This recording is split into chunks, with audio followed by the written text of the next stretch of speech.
आपने वहाँ दिया है उसके आपको एक्स्ट्रा पैसे मिलने चाहिए। तो ये अगर आप में से जैसे अभी इन्होंने बता दिया कि चैंपियन ऑफ द मंथ, कि वो जो भी बेस्ट काम कर रहे हैं ना, you should just start presenting it. आप में भी अपने लेवल पे कर ही रहे होंगे किसी ना किसी जगह पे। हमारी फीमेल वर्कर होंगी, उनके लिए पर्टिकुलर भी कहा गया है कि क्या क्या चीज़ें होनी चाहिए। अगर उनका छोटा बच्चा होगा वो साथ ला सकते हैं, वहाँ भी सुविधा होनी चाहिए उस बच्चे को रखने के लिए। Tell your other colleagues and counterparts कि वो भी ऐसा करें। और तो जो बड़ी बड़ी कंपनीज रहती हैं उनका also work in that direction, but कभी कुछ अच्छी चीज़ किसी जगह चल रही हो, विचार देना चाहें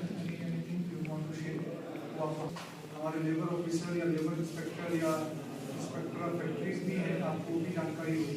जैसे एग्रीकल्चर है, हॉर्टिकल्चर है, एग्रीकल्चर है, ये भी डिपार्टमेंट, सोशल वेलफेयर डिपार्टमेंट है। इनमें कितने लोग रजिस्टर्ड है ये बता दीजिए। ई श्रम पोर्टल पे आप में से कोई रजिस्टर्ड है तो मिले, और उसके लिए अगर कहीं आपको कोई दुश्वारी आ रही है, परेशानी आ रही है कोई कागज बनाने में, और उसमें अगर जरूरत होगी तो डीसी साहब की इंटरवेंशन भी हम करवा देंगे।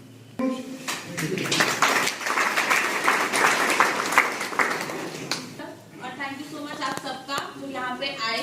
जो हमारा एक मोटिव था कि जो एक दीवार है डिपार्टमेंट और वर्कर्स के बीच में, उसको हटाने का, मैं आशा करती हूँ कि हम उसको सक्सेसफुल हुए पूरा करने के लिए।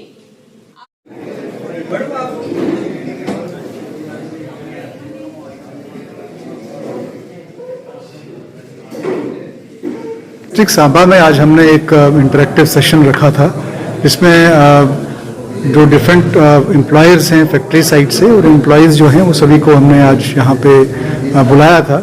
ऑब्जेक्टिव ये था कि नॉर्मल कोर्स में जो एम्प्लॉयर और एम्प्लॉय की रिलेशनशिप है वो बेहतर हो, और जो कंप्लाइंसेस हैं, जैसे बहुत सारे लेबर के कानून रहते हैं, लेबर एक्ट्स हैं, उनकी कंप्लाइंसेस, जैसे उनको क्या टाइम पे वेजेस मिलते हैं, क्या उनका जो हेल्थ चेकअप है वो ठीक से हो रहा है, या बाकी जो सोशल सिक्योरिटी मेजर्स उनको लेने चाहिए वो सब लोग ले रहे हैं। मुझे खुशी है कि आज जब इंटरेक्शन हुई है एम्प्लॉयज़ से तो वो अपनी तरह से एक सेटिस्फेक्शन दिखा रहे थे। ऑल्दो हमेशा स्कोप रहता है इम्प्रूवमेंट का।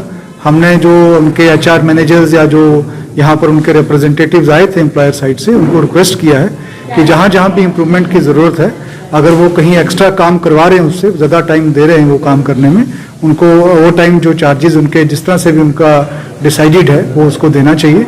उनका हेल्थ चेकअप प्रॉपरली होना चाहिए, और अगर कोई फीमेल वर्कर को मैटरनिटी के टाइम अगर जाना पड़ता है, उनको मैटरनिटी बेनिफिट जो कानून के अंदर दर्ज है वो देना चाहिए। और हमने इनफैक्ट ये भी उनको बता दिया कि हमने एक शेड्यूल जो है इंस्पेक्शंस का वो रिसेंटली जो है उसका ऑर्डर किया हुआ है।